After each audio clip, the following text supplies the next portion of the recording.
This is Japan Vlog Service.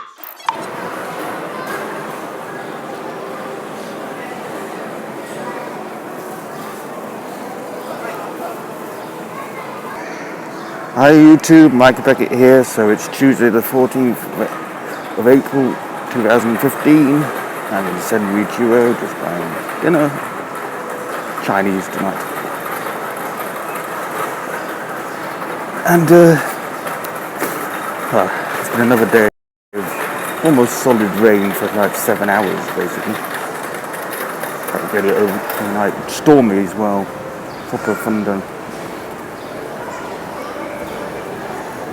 But it's actually a reasonably nice looking sunset actually.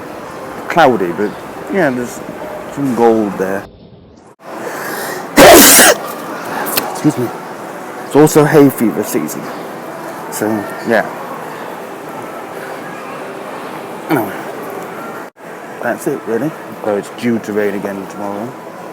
Not Thursday or Friday, hopefully though. Maybe it should be clearer by the weekend.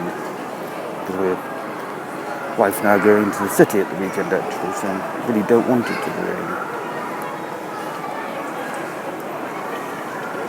Anyway, that's it really. See ya. Bye.